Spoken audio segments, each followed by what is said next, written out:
Hello, and welcome to the Phoenix Podcast with me, Jen Coffey, your manifestation coach and cheerleader, helping you go from where you are now to where you want to be, to where you intend to be, to where you're meant to be. This week, I come to you from this particular studio for what will be the second to last time, not because I am ending the podcast, far from it, you can't get rid of me that easily, but because of some big changes that have happened in my life, which lead me to the perfect topic for this week's episode, which is navigating chaotic change when you are manifesting your dreams. So this particular topic, I planned at some point in what I hope will be a long run for this podcast, but it has been on the list because we can get to it whenever. However, that was actually not the case because of a series of pretty dramatic changes that have happened in my life that compel me to want to talk about it now.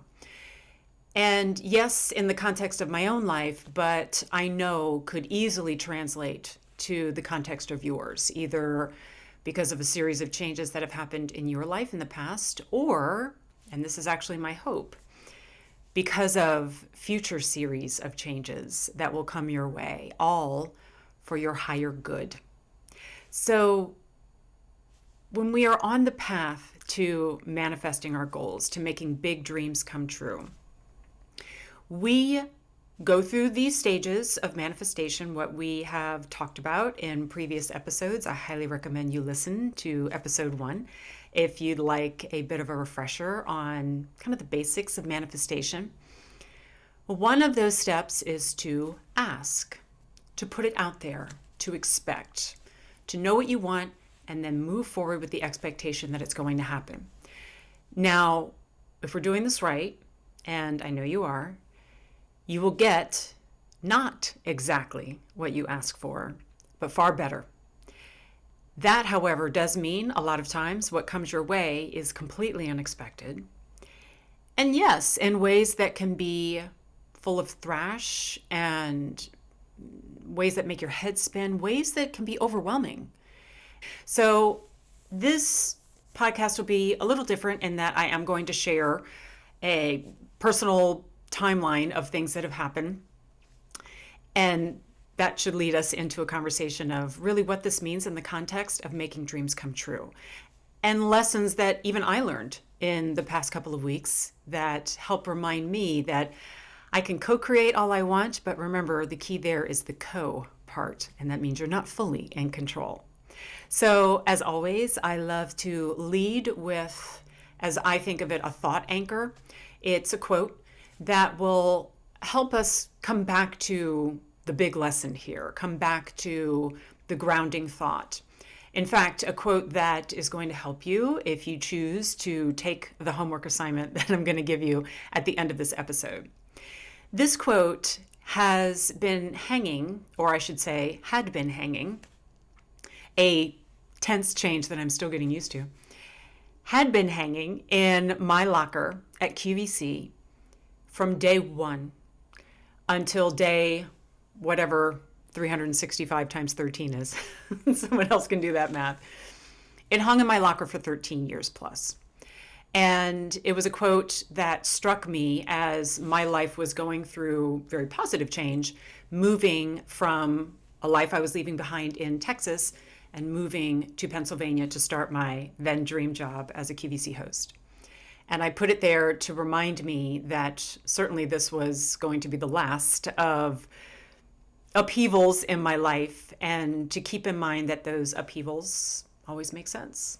The quote is from Philip Yancey, and the quote goes like this: "Faith means trusting in advance what only makes sense in reverse." I'll say it again. Faith means trusting in advance what only makes sense in reverse. The first time I saw that, I thought, what a beautiful definition of faith.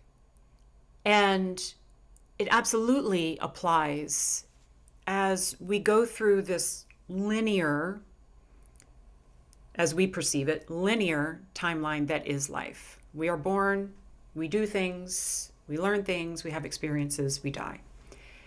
And because we can only see it in that linear, two-dimensional plane, things either make sense in the moment or they don't, because we can't see it from up or down. We can only see it in the moment that we're in.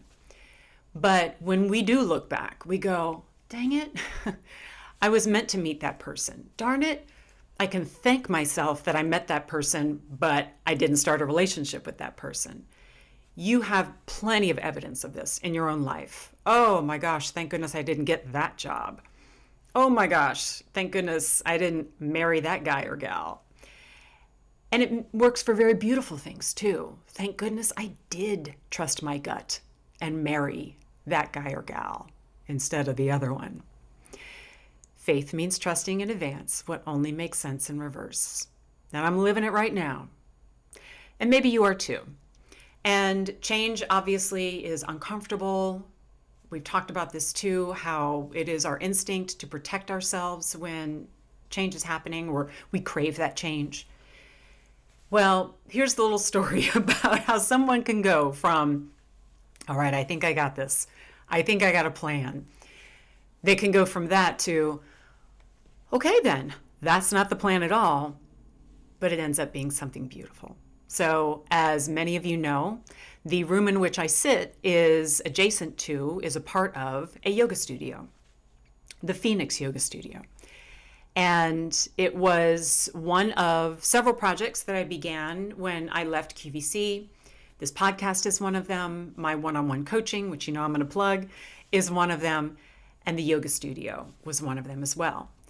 And it was something that I had wanted to do for quite some time. I had the intention of and the hope of opening this yoga studio actually when I was still a host at QVC, and I was navigating how I could open the business and run it a little bit from afar while I was still managing the full-time job at QVC. And I had begun some of the preparations for doing that, and then the pandemic happened. So again, trusting in advance would only make sense in reverse. I didn't open the yoga studio. The pandemic happened. That went on the back burner. When I decided to leave QVC, it occurred to me, oh gosh, now I can start that project. And some of the other ones that I want to as well. And so I very quickly, from the beginning of January up until very recently, was investing time and funds and energy into taking an already beautiful yoga studio. You may have seen the videos if you follow me on Instagram, which I hope you do, at Jennifer Coffey, and documented its progress from the beautiful studio that it was to the evolution of it becoming the Phoenix. Well, that was all going wonderfully until I had a bit of a hiccup about 6 weeks ago, maybe less, where I was having some real challenges with the software system that I was using to set up the scheduling for the studio. And it was becoming evident that I wasn't going to be able to pull off fully polishing that schedule in the software on the timeline that I wanted. So I made the decision to delay the opening by a few weeks, notified everybody, bought myself a little extra time so I could sort that out. Well, in the interim, my husband was asked to consult with a company and went and met with that company, did some consultations, had a very successful trip, and then came home. A few days after that, I was at the gym and I was on the treadmill, and my husband texted me and said, hey, what are you doing for dinner tonight? Because there's something I need to share with you.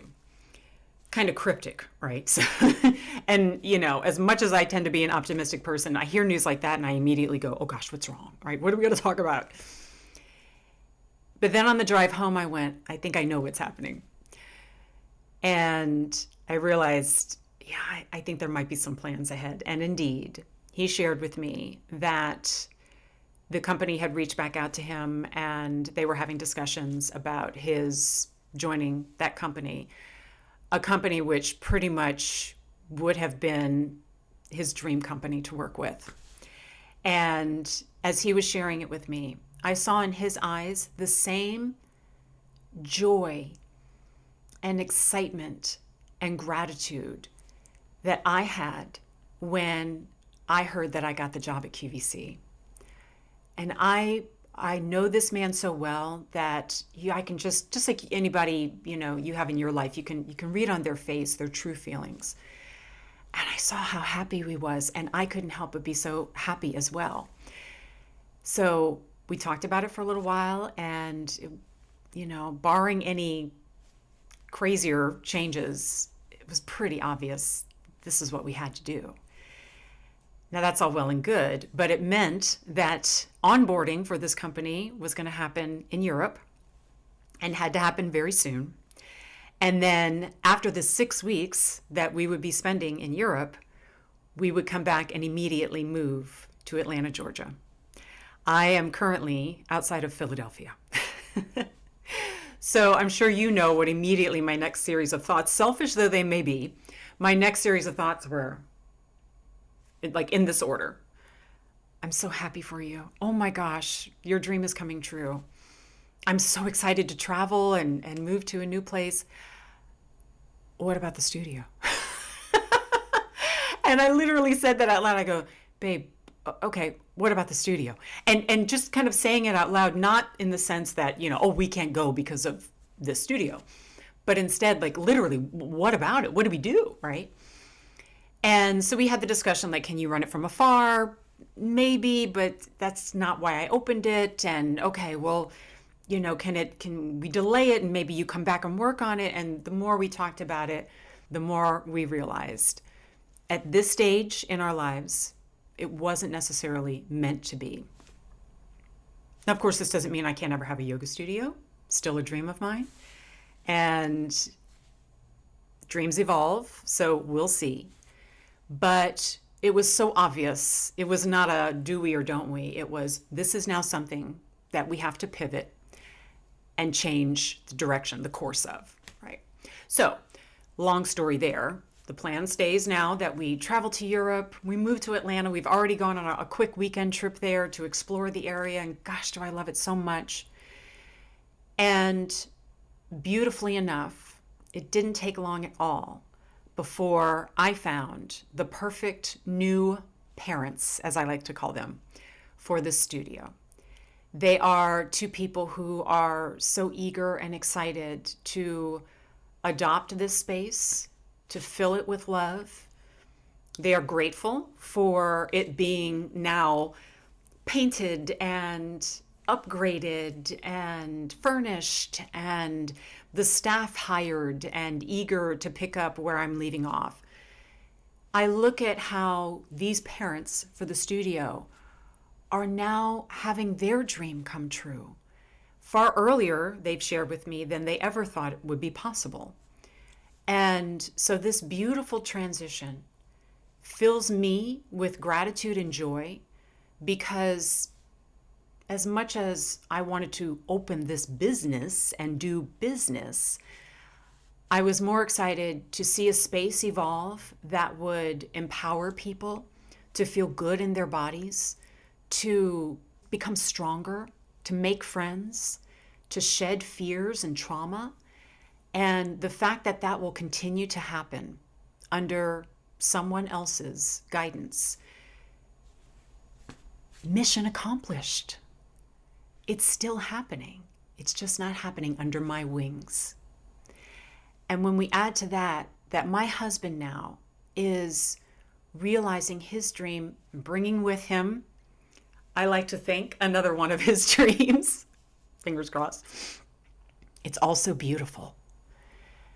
And then from my perspective, how could I be anything but thrilled? Traveling with the man of my dreams, living in a new city, making new friends, still positioning myself, thank goodness, to be able to speak into this microphone and coach with people virtually from anywhere in the world.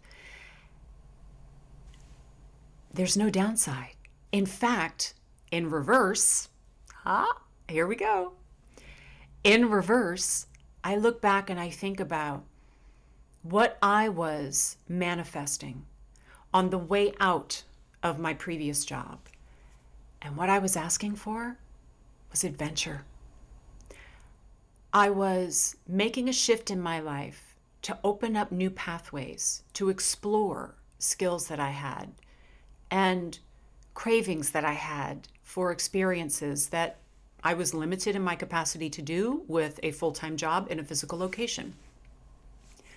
I asked the universe for adventure. And boy, did I get it. Not in the way that I had initially planned.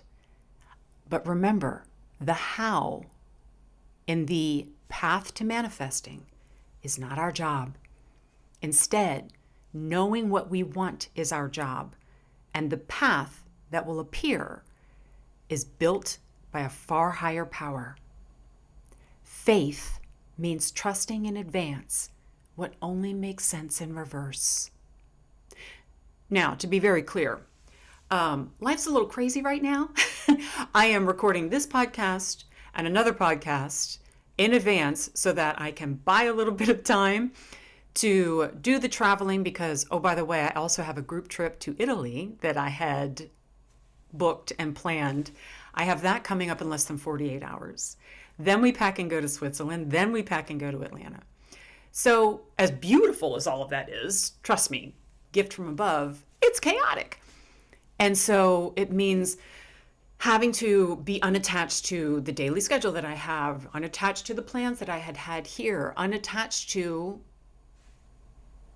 everything that I had planned in my head, and instead being only attached, if I'm going to be attached to anything, to the outcome that I had craved, adventure. I share all of this with you just as I did on Instagram, A, because it's nice to have the freedom to be able to discuss and tell that longer story, but also because part of the reason I have this platform, and I hope you like it, is to share with you lessons that I learn along my own journey. Because yes, I coach in the world of manifestation and I'm certified in all these different areas of wellness, but I'm always going to be a student. And if I learn something that I think might benefit you, I want to share it. I want to be vulnerable. I want to be candid. So I have some of those lessons that I want to share with you, and a little bitty, I promise it's fun, homework assignment that I'm going to be doing as well. But we're about at the halfway mark, so it's commercial time. This podcast, as will be many others, is sponsored by our generous sponsor, me.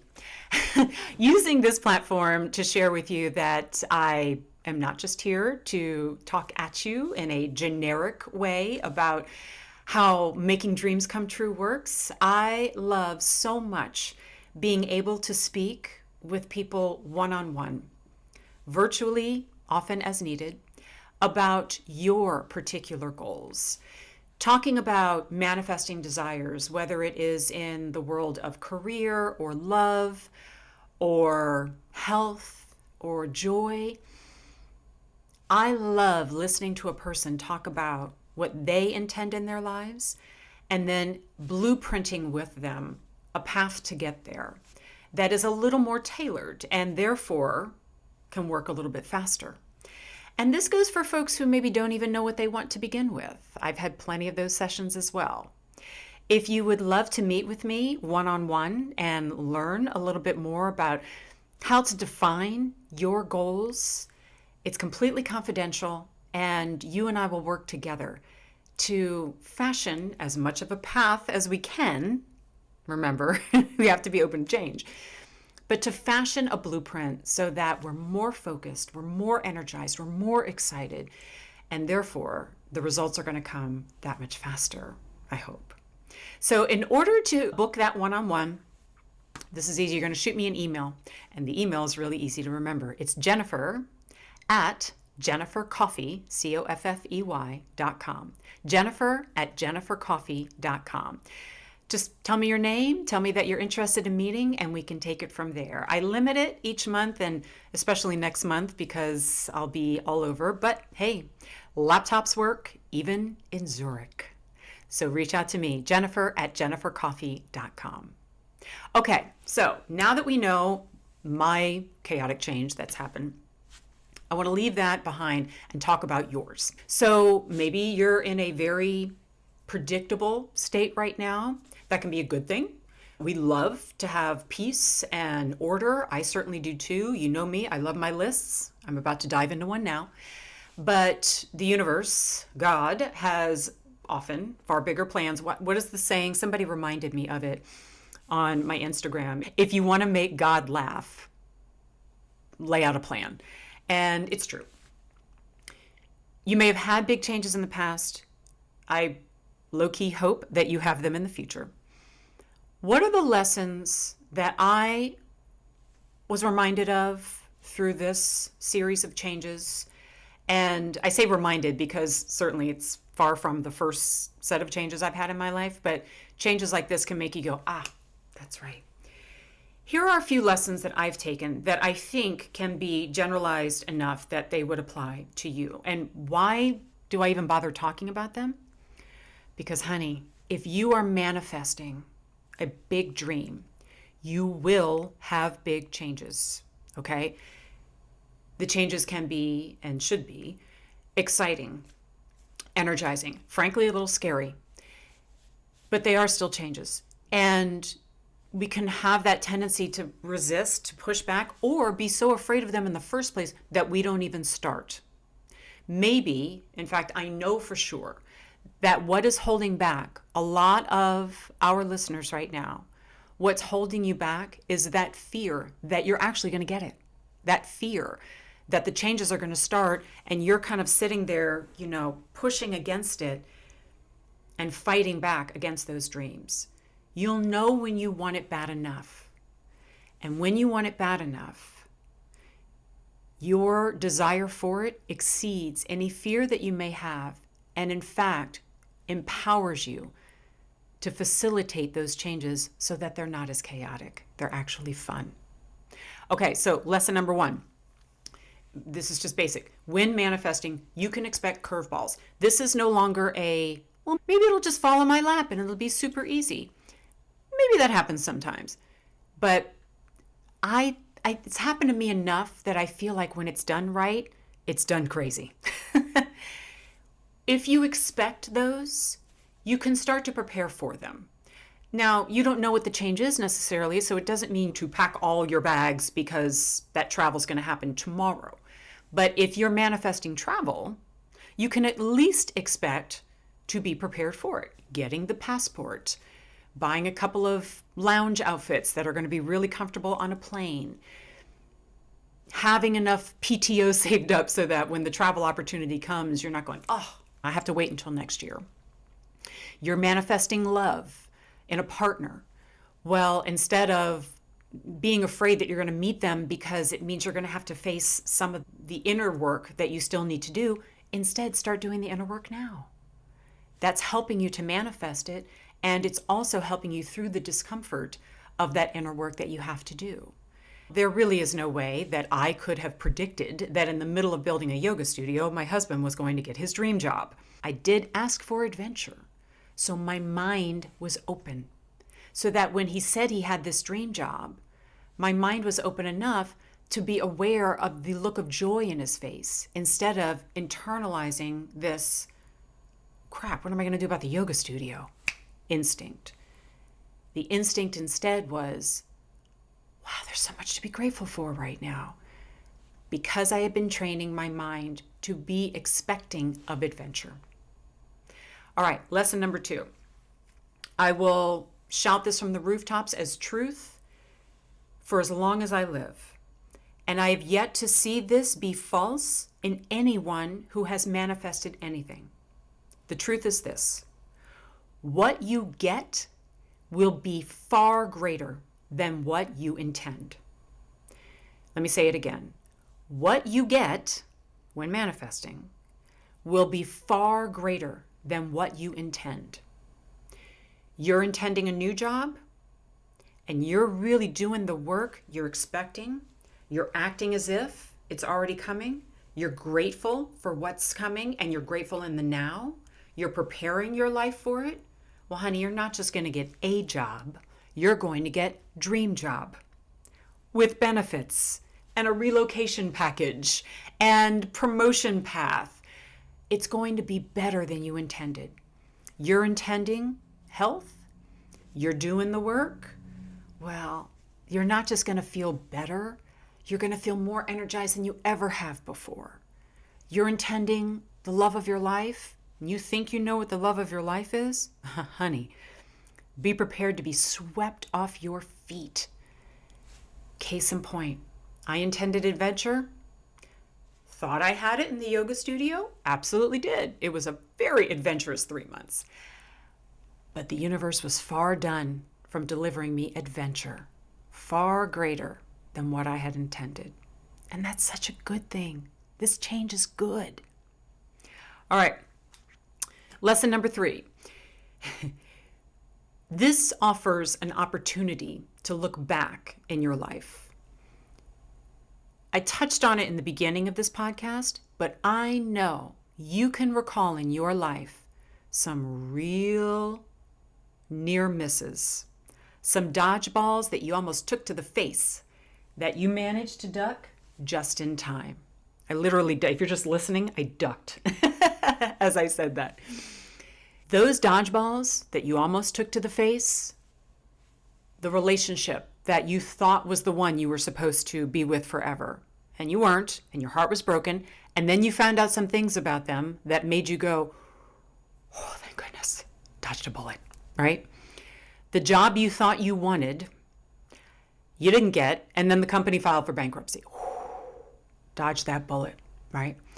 The city that you always wanted to move to, but you ended up moving to another, and you went and visited it later and went, it's really not my jam. Dodge that bullet. You've had enough of those changes already to know that when you manifest far greater than you intended, well, the likelihood isn't just that you got something greater. You probably dodged some other quote unquote bullets that you didn't even know were there. Now, I'm not going to say that opening this yoga studio was a bullet that I dodged. It's a beautiful space and I'm so excited about it.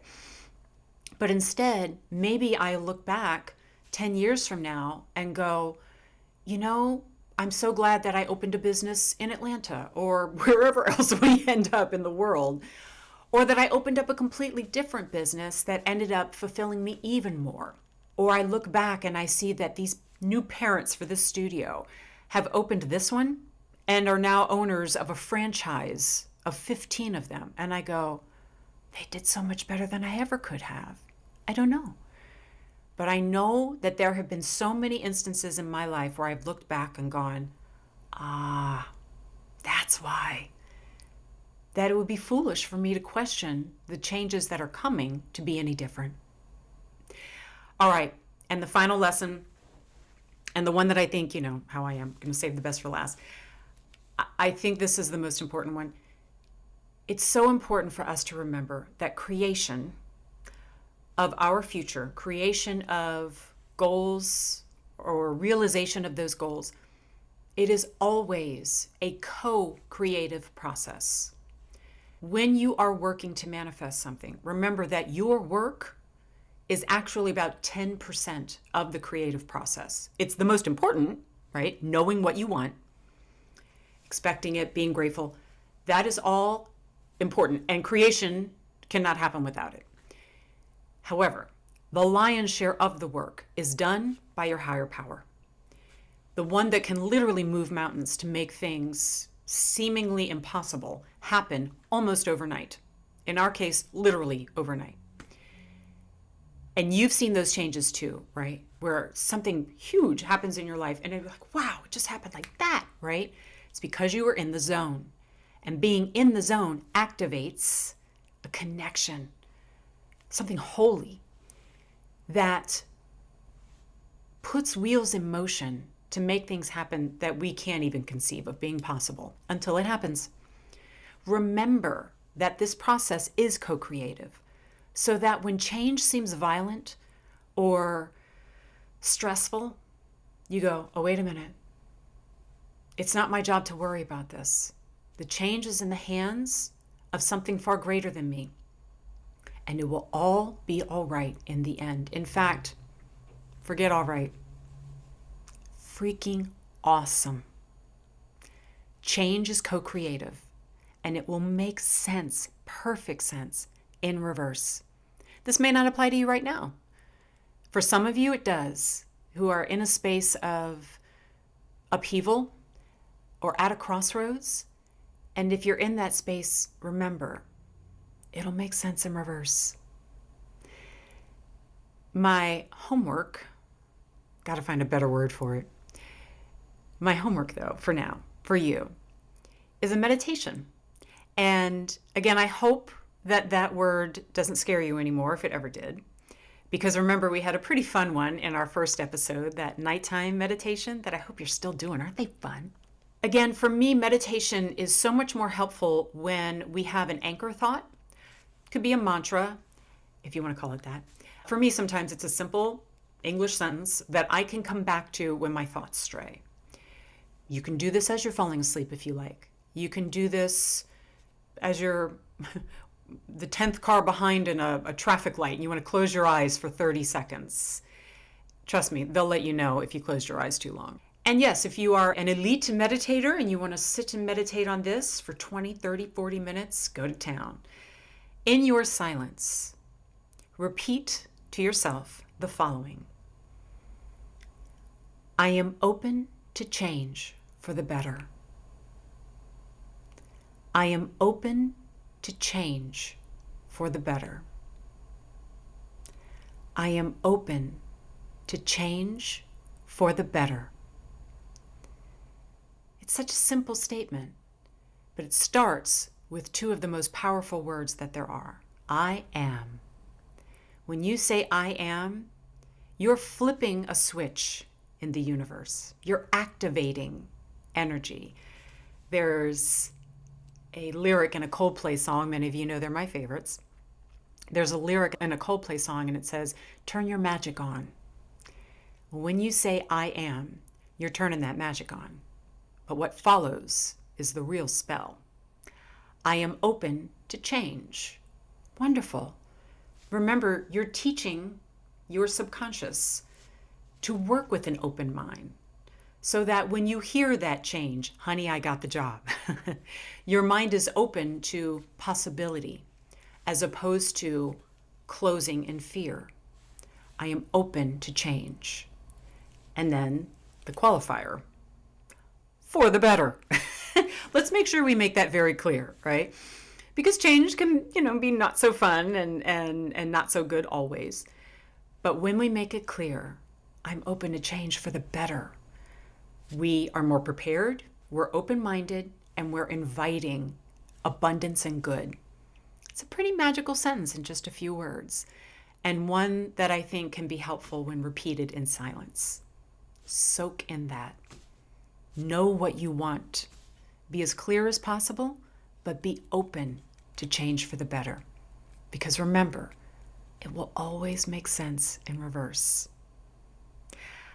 I look forward to sharing bits of this journey with you, both in this podcast and again, hopefully you follow me on Facebook and Instagram at Jennifer Coffey. And I hope that this inspires you to think about how exciting the future can be when you are open to change. I hope you have a wonderful rest of the day, and I'll see you next week.